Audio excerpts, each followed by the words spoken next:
Alhamdulillahirabbil alamin wassalatu wassalamu ala Rasulillah wa ala alihi washabbihi ajmain. Subhanaka la ilma lana illa ma 'allamtana innaka antal alimul hakim.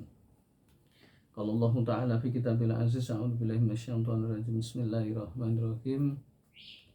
Walladzi arsala rasulahu bil huda wa dinil haqq liyudhhirahu 'ala dini kullihi walau karihal musyrikun. Saudara seiman yang insyaallah dimuliakan oleh Allah. Marilah kita bersyukur pada Allah dengan sebenar-benar syukur bahwa sampai detik kali ini Allah memberikan kenikmatan dan kenikmatan serta kenikmatan yang luar biasa banyaknya, sehingga dengan kenikmatan itu pula kita berusaha untuk mensyukurinya, dan jalan menuju syukurnya adalah dengan cara melakukan ketaatan kepadanya. Jadi Imam Al-Junaid Al-Baghdadi, seorang ulama yang luar biasa zuhudnya, mengatakan bahwa bersyukur adalah engkau tidak menyakiti atau tidak bermaksiat terhadap nikmatnya. Beliau sampaikan, laqad kana lakum fi Rasulillahi uswatun hasanah. Beliau sampaikan bahwa sungguh ada dalam diri Rasulullah itu contoh suri tauladan yang baik di dalam hal mensyukurinya. Bagaimana? Maka ketika Allah kasih kenikmatan kepada Rasulnya yang mulia, yakni Muhammad sallallahu alaihi wasallam, dengan predikat Khatamul Anbiya, dengan predikat Nabi yang paling mulia, dengan predikat umat yang paling mulia, dengan berbagai predikat yang tidak diberikan kepada Nabi yang lain, ya. Padahal Nabi itu jumlahnya banyak, ya. Nabi itu jumlahnya ratusan ribu, ya. Ada di salah satu kampung itu penduduknya Nabi semua. Nah, dari jumlah yang ada itu kemudian Allah memilih lagi bintangnya bintang, yakni 25 Nabi dan Rasul. Itu bintangnya bintang para Nabi dan Rasul. Kemudian dari 25 tadi itu Allah pilih lagi menjadi 5, yakni yang bergelar ulul azmi. Itu bintangnya bintang dan bintang, super bintang, yakni Nabi Nuh alaihissalam, Nabi Isa alaihissalam, Nabi Musa alaihissalam, Nabi Ibrahim alaihissalam, dan Rasulullah Muhammad sallallahu alaihi wasallam. Dari 5 bintangnya para bintang, para nabi dan utusan serta umat manusia tadi itu, maka baginda Rasulullah Muhammad sallallahu alaihi wasallam, manusia yang paling mulia, manusia teragung, manusia yang oleh Allah kasih petunjuk yang luar biasa dan kenikmatan yang tiada tara. Maka dalam bentuk mensyukurinya bagaimana Rasulullah?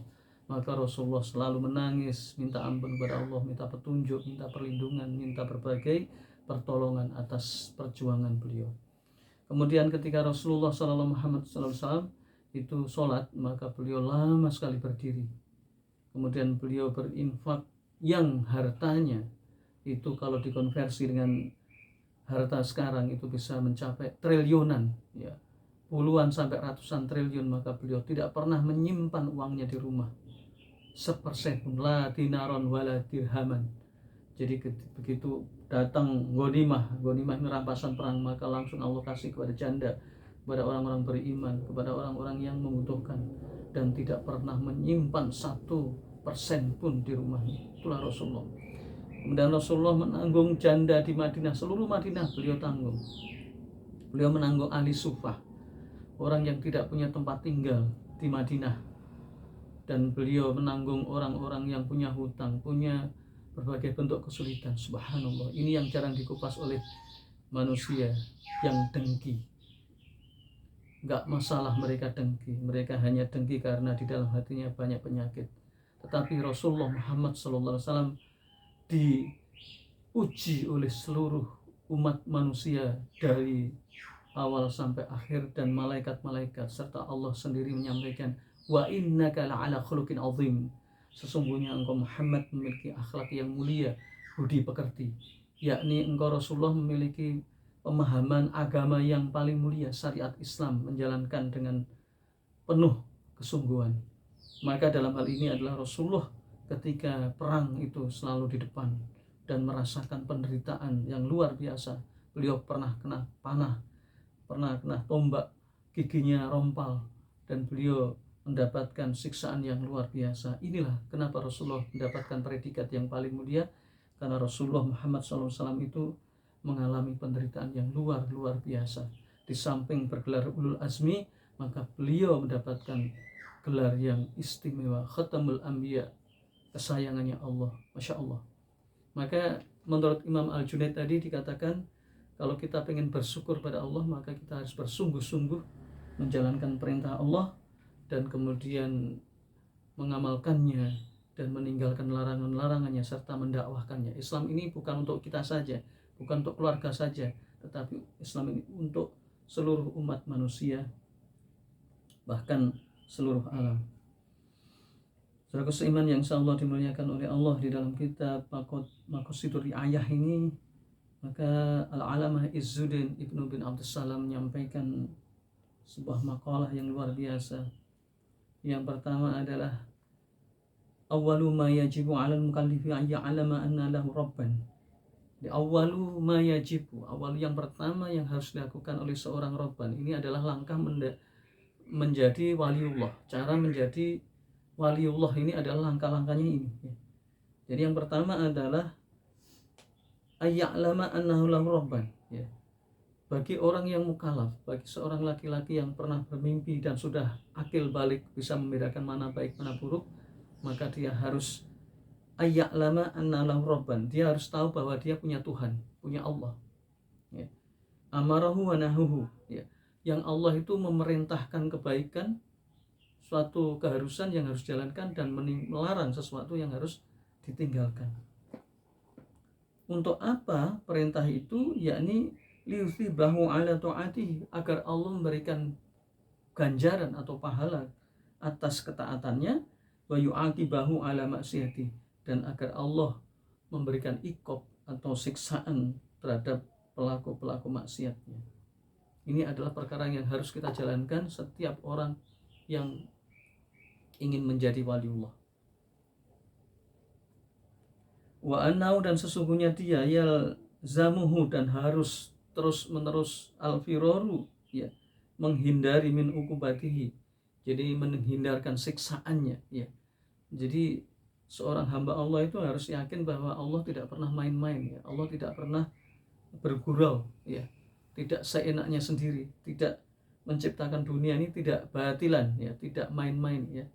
Maka dia harus yalzimuhu al-firaru, ya, min uqubati, jadi mengharuskan dirinya untuk menghindari yang namanya uqubat, ya, siksaan atau dosa, dengan cara bito'atihi, dengan ketaatan-ketaatannya, wajtinabihi, dan meninggalkan maksiatihi, atas kemaksiatannya. Wa ilahi, dan hal itu al-isyaratu biqauli ta'ala fafirru ilallah, maka Allah memberikan isyarat dalam hal tadi itu di dalam ayatnya yang sangat terkenal, fafirru ilallah, maka kembalilah kepada jalan Allah. Saudara sekalian yang insyaallah dimuliakan oleh Allah, dalam pengertian ini, dalam frase ini menunjukkan bahwa bagi orang yang sudah mencapai akil balik, jadi kira-kira kalau laki itu sekitar 15, ya, atau bahkan 14 sudah akil balik, ya, sudah pernah bermimpi basah, kemudian sudah bisa membedakan mana baik mana buruk, maka dia sudah punya kewajiban. Yang pertama adalah mengetahui Tuhannya, yang kedua adalah dia harus melaksanakan perintah-perintah Allah agar mendapatkan luthi bahu, ya. Jadi luthi bahu agar mendapatkan thawabnya, ya. Thawab adalah ujrah, ya. Ini adalah penjelasan dari Allah Ta'ala ala ta'ati, atas ketaatannya. Jadi kalau kita ingin menjadi waliullah, ingin menjadi kekasih Allah, maka lakukan perintah-perintah Allah, dan Allah tahu bahwa hambanya itu butuh yang namanya as-thawab atau al-ujrah, ya. Jadi pahala, ya. Kalau di dunia itu pahala bisa berbentuk kebaikan, keberkahan, dan kemuliaan. Kalau di akhirat itu berbentuk surga.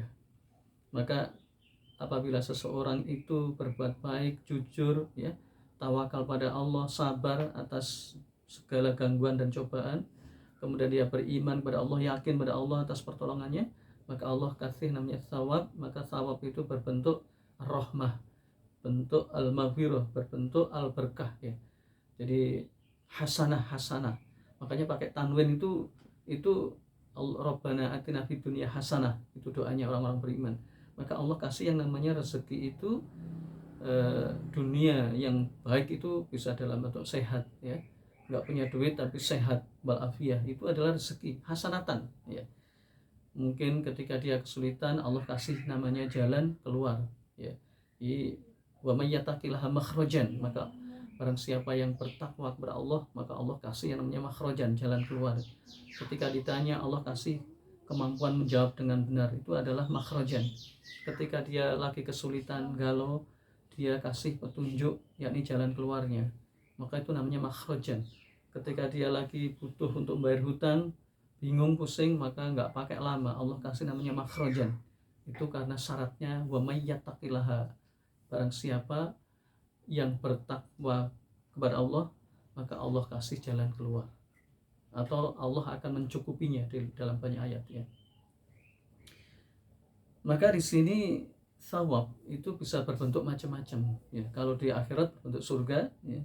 Kalau di dunia berbentuk keberkahan, ya. Dia tidak punya harta banyak, tetapi ketika butuh harta banyak ada. Dia tidak punya mobil, ketika butuh mobil banyak. Dia tidak bisa keluar negeri, ketika mau keluar negeri gampang. Dia tidak punya apa-apa, ketika dia pengen sesuatu Allah mudahkan. Dan ini perkara yang luar biasa. Kalau orang bisa keliling dunia dengan uangnya, itu biasa saja. Kalau orang punya duit, menginap di hotel mewah, itu mah biasa saja karena punya uang. Bahkan mungkin uangnya hasil korupsi, manipulasi, mengebiri, dan seterusnya. Kalau orang bisa bepergian kemana-mana, umroh tiap tahun dengan uangnya, itu mah biasa. Tetapi kalau Allah memberikan jalan bagi orang-orang yang bertakwa, maka menurut logika itu tidak bisa, tetapi Allah tolong dengan kemudahan yang luar biasa. Itulah thawab. Jadi Allah kasih yang namanya thawab. Makanya thawab ini berbentuk macam-macam, ujroh ini berbentuk macam-macam, makhrojan ini berbentuk macam-macam, ya. Dan kemudian ketika kita menghadapi masalah yang sekarang ini begitu luar biasa, kita ini umat Islam didolimi oleh penguasa yang dolim, kemudian kita diserang oleh para buzzer, para influencer, para badut-badut istana, maka kita hanya pasrah kepada Allah. Ketika umat Islam diadu domba dengan umat Islam, NU diadu domba dengan Muhammadiyah, Salafi diadu domba dengan FPI, atau misalnya fundamentalis diadu domba dengan tradisionalis, atau misalnya orang NU diadu dengan orang NU, orang NU dipecah lagi, orang Muhammadiyah dipecah lagi, orang yang lain dipecah lagi, dan kita sedih. Bahkan yang terakhir, Majelis Ulama Indonesia dihancurkan lewat orang-orang yang tidak bertanggung jawab. Maka ketika tidak ada pertolongan yang kita harapkan, maka kita falyatawakkalul, ya. Maka marilah kita bertawakal pada Allah, karena sungguhnya tawakal pada Allah itu yang luar biasa. Maka Allah kasih jalan yang luar biasa berbentuk makhrajan. Itu kisah itu sudah diabadikan oleh Allah dalam Al-Quran, dalam hadis, dalam tarikh, bahwa para pengikutnya jalan Allah, ya, orang-orang ikhlas itu adalah orang-orang yang kesulitan. Coba kita lihat, ya, Nabi Nuh alaihissalam. Nabi Nuh alaihissalam itu pengikutnya cuma 80 orang, dan orang-orang miskin lagi. Dan musuhnya Nabi Nuh itu orang-orang kaya, para raja, para diktator, kedoliman, dan orang-orang yang memiliki kerakusan harta, persis seperti zaman sekarang, ya. Kalau di zaman Nabi Musa alaihissalam kita lihat Fir'aun mampu membangun piramida, bangun gedung-gedung yang luar biasa, dan pengikutnya adalah orang-orang kaya. Qarun miliarder, kekayaannya ratusan triliun, bukan saja 1-2 triliun, ratusan triliun.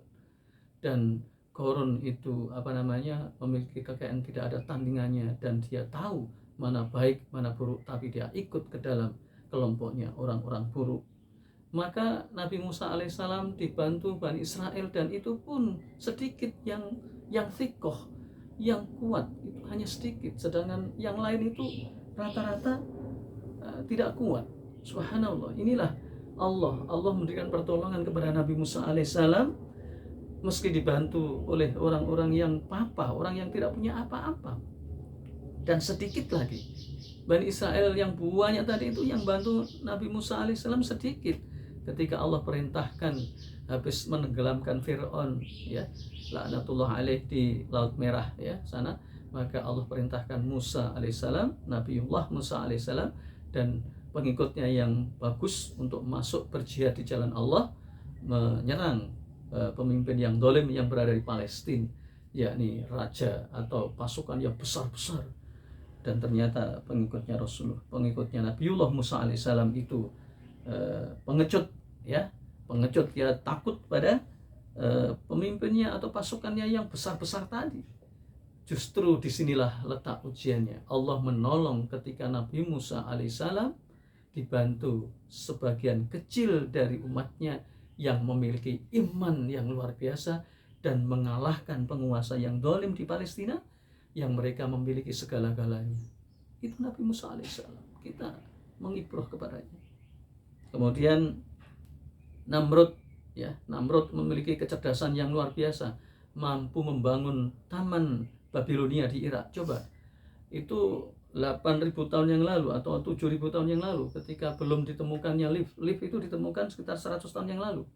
Ini Namrud ya, ini sudah mampu membangun jembatan yang dahsyat yang luar biasa, mampu membangun taman Babilonia di Irak. Jadi taman gantung Babilonia itu semacam bangunan yang super megah bertingkat-tingkat yang pada saat itu belum hebat, tapi Namrud bisa membuat bangunan dan ada taman gantungnya di Irak. Masya Allah, kan luar biasa. Akhirnya dia menantang Allah Ta'ala dan oleh Allah hinakan dengan seekor nyamuk. Wallahu alam, mungkin penguasa dolim nanti yang sekarang lagi berkuasa, mungkin oleh Allah dikasih kalau Namrud nyamuk, kalau Fir'aun itu air, mungkin kalau penguasa dolim sekarang nanti mungkin dengan angin kali ya, mungkin nggak bisa kentut, bisa mati ya, gara-gara anginnya duduk saja ngendon bisa. Dia nggak mati-mati, mungkin ya masuk angin terus. Allah yang maha tahu. Makanya kita nggak perlu, manusia itu kecil ya, sehebat-hebatnya manusia itu nggak ada apa-apanya. Maka yang kedua adalah kita harus menghindarkan ya, yalzamu al-firaru min uqubati. Maka kita terus menerus untuk menghindari dari ukubati. Jadi kita jangan sampai melakukan maksiat ya, karena ketika hamba ini melakukan maksiat maka pertolongan akan semakin lama ya. Inilah yang menjadikan umat Islam di zaman Rasulullah itu mudah mendapatkan pertolongan dari Allah. Kenapa? Karena para sahabat itu dibantu oleh Rasulnya yang mulia baginda Rasulullah Muhammad SAW untuk selalu taat kepada Allah dan meninggalkan larangan-larangannya, supaya pertolongan ini dengan mudah. Coba bayangkan, Rasulullah itu kan mengikutnya orang-orang miskin ya, sedangkan musuh-musuhnya itu kan orang kafir Quraisy Mekah dibantu orang Yahudi, itu kan memiliki kekayaan yang tidak ada tandingannya, kekayaan, media, seluruh ekonomi dipegang oleh mereka. Rasulullah dibantu orang-orang miskin, dan begitulah. Wal firaru ilahi innama yakunu bi ta'ati wa ijtinabi maksiati. Maka ketaatan kepada Allah ini harus dilakukan terus-menerus ya, yakni dengan melakukan kewajiban-kewajibannya dan meninggalkan maksiatnya ya. Jadi wajtinabi maksiati, innama tu'rafu ta'atu maksiatu bi ta'allumi syariati ya. Maka caranya untuk mendekatkan diri pada Allah, yakni melakukan ketaatan dan meninggalkan larangannya, itu adalah yang pertama, ini berarti yang kedua berkaitan dengan thariqah atau caranya. Ayyata'alama min ilmi syar'i ma harramallahu subhanahu wa ta'ala, yakni mempelajari min ilmi syar'i, dari ilmu syariat, ma apa-apa harramallahu yang Allah haramkan, subhanahu wa ta'ala Allah subhanahu wa ta'ala, alaihi atas hambanya, fi dhahirihi wa batini, dalam perkara-perkara dohir fisik, wa batinihi dan batinnya, liyajtani bahu untuk dia meninggalkannya, wama dan apa-apa aujabahu alaihi atau yang difardukan olehnya, fi dhahirihi dalam masalah dohir, wa batini dan masalah batin. Untuk apa? Liyaf'alahu ala hasbil hali allati huwa mulasibahu wad mafu ya. Jadi seseorang itu harus mempelajari ilmu syariat ya, ilmu syariat ini memang penting sekali. Karena itu torekonya, metodenya untuk menjadi waliullah itu harus paham ilmu syariat. Nggak bisa orang gila dikatakan waliullah, itu nggak bisa, ya. Maka orang yang akil balik, syaratnya untuk menjadi waliullah itu adalah dia akil balik, bisa membedakan mana baik mana buruk, kemudian dia bisa sudah pernah bermimpi atau haidun, maka dia wajib untuk memahami Tuhannya, dari mengenal Tuhannya bahwa Allah menciptakan langit dan seisinya, dan kemudian Allah memerintahkan untuk hambanya untuk melakukan ketaatan dan meninggalkan larangannya. Nah, syarat untuk bisa melakukan ketaatan dan meninggalkan larangannya itu adalah dengan cara mengetahui ilmu syariat, ya. Dari ilmu syariat apa yang harus perintahkan Allah untuk kita lakukan, dan yang haram itu harus kita hindari baik lahir maupun batin, ya.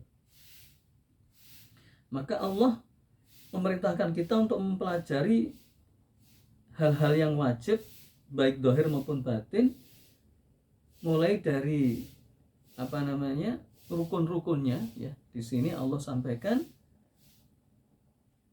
fal yazamuhu, maka kewajiban yang harus terus-menerus dilakukan, ta'allumus sholati wassomi bi arkanihima, yakni mempelajari sholat dan saum dengan rukun-rukunnya, wasyara'itihima,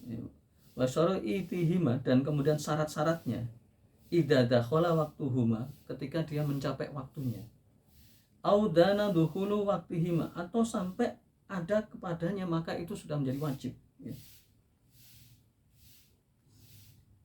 Wala yalzumu atal zakah, maka dia tidak perlu mempelajari perkara syariat zakat illa kecuali idza wajabat audana wujubuha, atau ketika waktu mendekatinya. Jadi saudaraku sekalian, maka untuk menjadi waliullah, hamba yang oleh Allah cintai dan kekasihnya seperti para nabi dan rasul, meskipun tingkatannya beda, statusnya beda, tetapi kita berjalan di atas jalannya, maka yang pertama adalah mengetahui Tuhannya dengan cara berpikir, cara merenung, mempelajari Al-Quran, mempelajari sunnah, dan kemudian memperhatikan ciptaannya, memperhatikan gunung, bagaimana Allah meninggikan, memberikan langit, ya.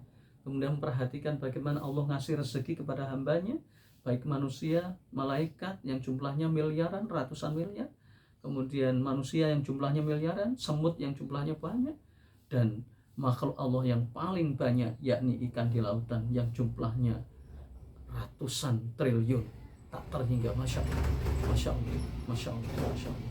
Dan semua itu ada rezekinya. Burung-burung ada rezekinya. Kemudian pohon, batu-batuan itu makhluk Allah dan bernyawa. Siapa bilang batu gak bernyawa? Itu salah. Kalau saintis mengatakan batu itu tidak punya nyawa, salah. Kalau mereka mengatakan api tidak punya nyawa, itu salah. Kalau mereka mengatakan udara tidak punya nyawa, itu salah. Kalau mereka mengatakan sinar matahari nggak punya nyawa, itu salah. Karena ciptaan Allah itu pasti punya nyawa, dan apabila nyawanya dicabut oleh Allah, maka dia akan binasa. Dan bentuknya macam-macam. Jadi jangan dikira yang punya nyawa itu hanya manusia, binatang, tumbuh-tumbuhan, salah. Anda itu belajar pada orang yang salah, maka hasilnya salah. Sedangkan lillahi ma fis samawati wa ma fil ard, kepunyaan Allah seluruh apa yang di langit dan di bumi itu milik Allah. Sabbahalillahi ma fis samawati wa ma fil ard. Seluruh apa yang ada di langit dan di bumi bertasbih kepada Allah. Jadi batu-batuan itu bertasbih, matahari bertasbih, api bertasbih, air bertasbih, angin bertasbih. Maka semua itu berarti punya nyawa. Akan tetapi kita tidak pernah tahu tasbih mereka. Yang kedua adalah ketika kita ingin menjadi waliullah dan menjadi kekasih Allah, maka yang harus dilakukan adalah mempelajari syariat, ya, syariat Islam, baik itu dohir itu adalah yang nampak maupun batin, yakni meliputi syariat-syariat, misalnya sholat dan saum. Jadi sholat dan puasa ini harus dipelajari pada saat ketika dia menjelang mau sholat. Berarti sholat ini harus dipelajari mulai dari syarat dan rukunnya, syarat sahnya sholat, rukun-rukunnya, khusuk-khusuknya. Ini mendesak karena sholat itu tiap hari, ya, bahkan sehari 5 kali. Itu yang wajib, yang sunnah udah banyak kali, dan itu harus dipelajari. Maka dia tidak boleh mempelajari zakat, ya, karena yang paling mendesak adalah sholat, ya, dan puasa. Sholat dan puasa ini adalah kewajiban yang sangat mendesak karena harus dilakukan, dan dia harus meninggalkan yang belum dilakukan.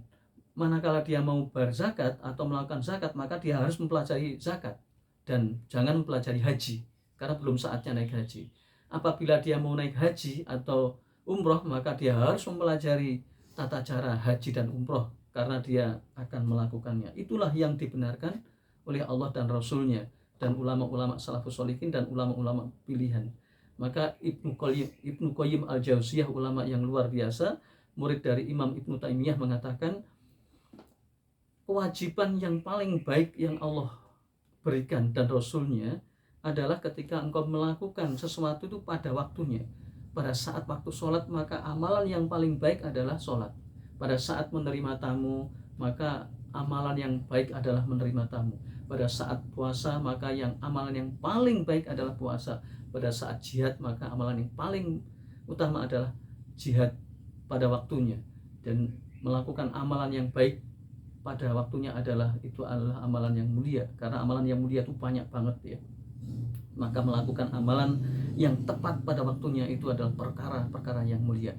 Oleh karena itu sedih sekali ketika orang melalaikan sholat pada waktunya, melalaikan puasa pada waktunya, melalaikan mencari ilmu pada waktunya. Ketika waktunya mencari ilmu dia santai-santai saja, itu kasihan sekali. Ketika waktunya sholat tahajud dia lalai, itu kasihan sekali. Ketika waktunya puasa dia lalai, kasihan sekali. Ketika dia harus ngaji dia lalai, itu kasihan sekali dan kasihan sekali. Maka wa kadzalika yalzumuhu ta'allumul haji wal jihadi illa idza kana min alihima. Jadi tatkala dia itu pada saat harus waktunya ibadah haji ya dan jihad, maka dia harus mempelajari metode mempelajari waktunya jihad dan haji ya.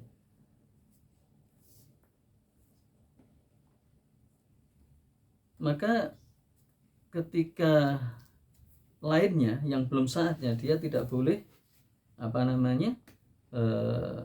memaksakan ketika belum waktunya. Wa kadzalika sa'iru ma yutahajjad lahu min sa'il asbab al-mawjibati taqwa fi dhahiri wa batini yalzimu ta'allumu dzalika bi asbabihi wa uqatihi wa syara'itihi wa arkanihi wa mustadihi ya. Maka wajib bagi orang-orang yang ingin menjadi waliullah dari seluruh tadi itu, dia harus melakukan ketakwaan. Yang pertama adalah melaksanakan perintah Allah dan meninggalkan larangannya. Itu yang pertama ya, tanpa memilih dan memilah ya. Yang kedua, dia harus takwa dari dohir dan batin. Dohir itu adalah syariat-syariat tadi ya, syariat tadi, dan batin itu adalah menjaga keikhlasan, menjaga niat ya, menjaga istiqomah, menjaga tidak riak, menjaga supaya tidak dipuji. Maksudnya kalau dipuji biasa-biasa saja, kalau dicaci maki juga biasa-biasa saja. Menjaga batin ini juga penting, sama pentingnya seperti mempelajari syariat Islam tadi. Syariat haji, syariat puasa, syariat saum, syariat jihad, syariat birrul walidain, syariat anak, syariat tetangga, syariat macam-macam ya. Dan pada saatnya itu adalah perkara yang utama. Artinya apa? Artinya pada saat sholat dia mempelajari sholat, itu yang utama. Pada saat jihad harus mempelajari jihad. Pada saat mencari ilmu dia harus mempelajari ilmu, dan seterusnya. Maka yang batin itu terus-menerus mengikuti mempelajari syariat dohir tadi. Maka orang harus diajari bagaimana memahami berbagai petunjuk ya. Jadi berbagai sebab-sebab waktunya, syarat dan rukunnya, dan faktor yang merusak. Di sini dikatakan yalzimu ta'alumu dzalika bi asbab. Jadi wajib mempelajari tentang sebab-sebab ya, sebab-sebab syariat, sebab-sebab hati beriman, sebab-sebab niat ikhlas, sebab-sebab supaya kuat tidak dianggap riya atau menghindari riya, serta auqatihi, dan waktu-waktunya harus jelas. Waktunya sholat tahajud itu sepertiga malam terakhir ya. Kemudian waktunya doa mustajabah itu pada saat tahajud, pada saat sujud, pada saat berbuka puasa, pada saat didolimi, pada saat kita itu sedih, pada saat kita itu misalnya baca Al-Quran. Dan itu adalah waktu-waktu yang sangat didengar apabila kita berdoa. Itu harus dipelajari. Syarat-syaratnya, syarat sah dan rukunnya sholat, syarat sah dan rukunnya puasa, kemudian ibadah haji pada saatnya, umroh pada saatnya, jihad pada saatnya, semua itu ada syarat dan rukunnya, dan mufsidatihi, dan faktor-faktor perusaknya, ya. Maka contoh yang paling gampang adalah bagaimana kita menjaga niat kita, yakni contoh yang paling sederhana. Jangan mengajak orang untuk sholat tahajud di WA ketika Anda bangun jam 2, itu bisa merusak sholat tahajud Anda. Ajaklah orang untuk sholat tahajud pada siang hari, mengingatkannya mungkin pada malam hari jam-jam sebelum tidur, ya. Tetapi kalau Anda ngajak grup WA Anda pada saat Anda sholat tahajud, awas, setan akan menggoda. Banyak orang yang tidak mengerti masalah ini. Dia bangun sholat tahajud jam 2 atau jam 3, dia langsung ngetik, "Hayo saudaraku, bangun, kita sholat tahajud." Dah, inilah pentingnya ilmu. Kalau orang nggak punya ilmu pasti melakukan seperti ini. Padahal ini itu mengganggu. Itu namanya, kalau di sini dikatakan wa mufsidatihi, yang merusak perkara-perkara yang merusak hati itu, yaitu tadi, ya. Jangan kasih setan untuk masuk ke celah-celah yang kita tidak tahu, sehingga niat kita itu akan hancur gara-gara kita mengharapkan popularitas, mengharapkan pujian, mengharapkan sesuatu duniawiyah yang itu semua mungkin kita tidak tahu. Makanya pentingnya ngaji di sini, penting belajar syariat zahir dan syariat batin, karena kedua-duanya itu sangat penting dan sangat penting sekali, karena diterimanya amal adalah pertama harus punya ilmu, ya, baik lahir maupun batin. Yang kedua ikhlas. Ikhlas itu kaitannya dengan hati. Kalau kita punya ilmunya, maka kita bisa menjaga diri dari keikhlasan atau menjaga diri dari ketidakikhlasan, dan supaya ikhlas bisa menjaga istiqomah, bisa menjaga amalan-amalan yang bisa merusak amalan itu sendiri. Baik, mungkin itu yang bisa kita sampaikan. Mudah-mudahan ada hikmah dan manfaatnya. Aku qouli hadza wa astaghfirullahaladzim, innahu huwal ghafurur rahim.